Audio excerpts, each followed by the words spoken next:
میری بہترین تحریر.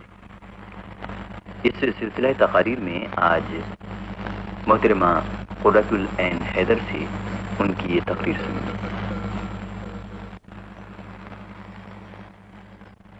مجھ سے جو یہ سوال کیا گیا ہے کہ آپ کی بہترین تحریر آپ کے خیال میں کون سی ہے، یہ سوال ایک بے حد غلط انسان سے کیا گیا ہے، کیونکہ میں مارے خاکساری کی آپ کو بتاؤں گی ہی نہیں. صاحب، ہم کیا اور ہماری تحریر کیا اپنے یوں کچھ لکھ لیا کرتے ہیں. دراصل قصہ یہ ہے کہ ہر ادیب کو اپنے متعلق یہ خوش فہمی رہتی ہے کہ اس نے جو بھی لکھا استعمال کر دیا، یا انکہی کو بھائی ہم تو خیر لکھتے ہی اچھا ہیں. اگر آپ کو ہماری اس رائے سے اتفاق نہیں تو یہ آپ کی اپنی سمجھ کا قصور، یا یہ کہ قاتوں نے ہمارے خلاف سازش کر رکھی ہے، ہم غلط زمانے اور غلط ملک میں پیدا ہوئے، آنے والی نسلیں ہماری قدر کریں گی، آپ بھلا ہمیں کیا سمجھ پائیں گے، وغیرہ وغیرہ. لیکن حقیقت یہ ہے کہ جب آپ سالہ سال تک لکھتے ہی چلے جائیں بے تحاشا، تو بہترین معمولی میں کوئی زیادہ فرق نہیں رہتا. اس کے باوجود کسی ادیب یا شاعر کو آج تک کہتے نہ سنا گیا کہ میں نے ایک افسانہ حال ہی میں لکھا ہے، بہت برا ہے. یا دیکھیے، یہ ایک کمزور سی غزل کہیے پیش کرتا ہوں. لکھنے والے کی نظر میں اس کی ہر چیز عموماً بہترین ہوتی ہے، ورنہ وہ لکھنا بند کر دے. اس ناچیز نے کالج کے فرسٹ ایئر کے زمانے سے جو لکھنا شروع کیا ہے تو آج تک پیچھے مڑ کے نہ دیکھا. الغاروں کہانیاں، ناولٹ، رپورتاج، ہر قسم کی شے موجود. شروع میں اپنا افسانہ چھپا دیکھ کر آنکھوں میں نور سا آ جاتا تھا. اس کے بعد جب جو عقل آتی گئی، یہ خوشی ذرا کم ہوتی گئی، ساتھ ہی تخلیقات کی تعداد بھی کم ہو گئی. اسی لیے میں سمجھتی ہوں کہ لکھنے والے کے لیے ایک قسم کی تخلیقی بیوقوفی ضروری ہے. ہماری ایک نامور ادیب دوست بے حد کمگو اور شرمیلی، ان کے میاں اتنے ہی باتونی. وہ ادبی محفلوں میں اکثر کہتے ہیں، بیگم نے ایک افسانہ لکھا ہے، خاصا ہی ہے. میں بھی یہی کہوں گی کہ تکلفاً کے ساتھ میں چند افسانے خاصے ہی ہیں، یعنی بہت اچھی ہیں. اس طرح کے سوالات کا جواب دینے کے سلسلے میں میری جھجک کی ایک وجہ اور ہے. پبلسٹی، پبلک ریلیشنز اور صحافت سے ناچیز کا عرصے سے تعلق ہے. ہر زبان کے ملکی اور غیر ملکی لیکھکوں سے سابقہ پڑتا ہے اور ان کے انٹرویو کرتے ہیں یا ان کے لیے رائٹ اپ لکھتے ہیں. اپنے متعلق ان میں ضروری خیالات کو ایڈٹ کرنا روزمرہ کا کام ہے. اور معلوم یہ ہوا کہ بہت سے فنکار لوگ ایسے ہیں جو اپنے بارے میں گفتگو کرنا بہت پسند کرتے ہیں، اور اس گفتگو میں اپنا قصیدہ کافی ہوتا ہے. اسے پڑھ کے اور سن کے عقل حیران رہ جاتی ہے. چنانچہ جب یہ رول الٹا ہو جائے اور ریڈیو، ٹیلی ویژن یا کسی رسالے کے لیے مجھ سے سوالات کیے جائیں تو خاصی کوفت ہوتی ہے. جیسا کہ میں نے ابھی عرض کیا، اتنے بہت سے افسانے وغیرہ لکھنے کے بعد یہ یاد رکھنا مشکل ہے کہ بہترین تحریر کون سی ہے. لکھنا میرے لیے ہمیشہ ایک بے حد کمپلسو عمل رہا ہے. کسی باضابطہ ادبی یا سیاسی تحریک کے زیر اثر میں نے کبھی نہیں لکھا. جب میں نے لکھنا شروع کیا، ترقی پسند تحریک کا زور تھا، اور میں نے جو کچھ لکھا سخت لیدے ہوئے، کیونکہ دھارے کے خلاف لکھا. ریئیکشنری اور فیوڈل وغیرہ اس خاکسار کو کہا گیا.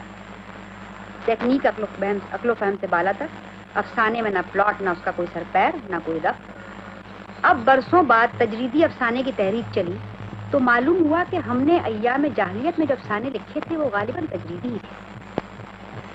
بعد میں جو ذرا نارمل افسانے لکھنے شروع کیے، اس کا یہ مطلب ہرگز نہیں کہ میں ان پچھلی تحریروں کو ویلڈ نہیں سمجھتی. لکھنے والے کے لیے ایک خاص قسم کا مستقل obsession سخت ضروری ہے. میرے لیے خیالات اور تصورات اور تخیل زیادہ اہمیت رکھتے ہیں. بہت سے دوسرے ادیبوں کے لیے عملی اور حقیقی زندگی دونوں اپنی اپنی جگہ صحیح ہیں. آپ ان کو رومان یا حقیقت پسندی کے خانوں میں نہیں بانٹ سکتے. پچھلی صدیوں میں ہو سکتا تھا، مگر جدید تجربہ بے حد پیچیدہ ہے اور ادب وقت کے ساتھ ساتھ مختلف اور پیچیدہ ہوتا جائے گا. لیکن تجربہ بے حد ذاتی اور شخصی ہوتا ہے اور اجتماعی بھی. ادیب اس کی ترجمانی کس طرح کرتا ہے، اس کے پہچاننے والے قاری ہیں. میرے نزدیک ادب میں سمجھ اور پہچان بہت ضروری ہے. قاری جب اچانک یہ محسوس کرے کہ جو میں نے ابھی پڑھا یہی میرے دل میں تھا، یا یہ کہ تعجب ہے میں نے اس چیز کو اب تک اس طرح نہ دیکھا تھا، اس ویژن سے ایک نیا راستہ یا ایک نیا موڑ سامنے آ گیا۔ اس وقت ایک فرنگی نقاد کے الفاظ میں یونیورسل سبجیکٹو ویلیڈیٹی یونیورسل شیئربلٹی بن جاتی ہے۔ ادب کا تجربہ تنقید نہیں، جس طرح مذہبی تجربہ دینیات یا ذہنی تجربے کو نفسیات نہیں کہا جا سکتا۔ اسی وجہ سے ادبی تجربے میں بہت سی چیزیں ایسی محسوس کی جا سکتی ہیں جو تنقید میں کوئی رول ادا نہیں کرتی۔ ادب کا طالب علم یا قاری یا خود لکھنے والا بہت سی چیزیں ایسی کرتا ہے جو نقاد کے لیے ممکن ہے اتنی اہم نہ ہو۔ قاری کا ویلیو سینس ایک تنقیدی مباحثے میں منطقی طور پہ شامل نہیں ہو سکتا، چنانچہ ادب کا بہت بڑا حصہ نقاد کے لیے غیر اہم اور قاری کے لیے بہت دلچسپ ہے۔ لیکن مصنف کا دونوں سے رہتا ہے، اس کا ویلیو سینس صرف اس کا تجربہ ہے۔ اس کی ہر تحریر ایک اعتراف اور آزادی اظہار ادیب کی ذاتی فنی خود مختاری کی علامت ہے۔ وہ تجربے کے سلسلے میں غیر جانبدار نہیں رہ سکتا، کیونکہ وہ اس میں شامل ہے اور ایک حد تک اس کا خالق ہے۔ میں اس خیال سے اتفاق کرتی ہوں۔ تکنیک، اظہار بیان، رمزیت وغیرہ وغیرہ لکھنے والے کے تخلیقی عمل کا ایک حصہ ہیں جو اس کے ویژن اور فوکس کے ساتھ ساتھ بدلتے رہتی ہیں۔ جس تحریر کو میں نے 15 سال قبل بہترین سمجھا، آج میرے نزدیک بے حد معمولی اور بچکانہ ہے، یا آج جو میں لکھ رہی ہوں آئندہ چل کر وہ مجھے بہت معمولی معلوم ہے۔ ویلیو ججمنٹ بھی اضافی ہے، لیکن پچھلے ویژن کو متروک یا بے معنی قرار نہیں دیا جا سکتا، کیونکہ اس وقت وہی لازم تھا، اس کے علاوہ کچھ اور نہیں ہو سکتا تھا۔ میری ہر زمانے کی تحریر کا نقادوں نے عموماً ایک ہی انداز سے یکساں جملوں میں ذکر کیا۔ یہ بدقسمتی سے اردو کی نثری تنقید کی ایک خصوصیت ہے، لیکن میرے لیے قاری کا بے ساختہ رد عمل زیادہ اہم رہا ہے۔ یہاں یہ سوال پیدا ہو سکتا ہے کہ مقبول عام فلمی پرچوں میں چھپنے والے افسانہ نگاروں کے لیے عام قاری کا رد عمل اور بھی زیادہ بے ساختہ ہوتا ہے، لیکن رد عمل سے مختلف پڑھنے والوں کی ذہنی تہذیب اور ان کے ویلیو پریفرنسز کا فرق ظاہر ہوتا ہے۔ کیونکہ ادیب جنگل میں بیٹھا اللہ ہو کے نعرے نہیں لگا رہا، اپنے سماج کے لیے لکھ رہا ہے، اس کا تخلیقی عمل بے حد شعوری اور ہر لفظ بے حد اہم ہے۔ اس کو یہ بھی معلوم ہے کہ کچھ رویے انسانیت کے لیے بے حد خطرناک ہیں، کچھ مفید ہیں یا مفید ثابت ہو سکتے ہیں۔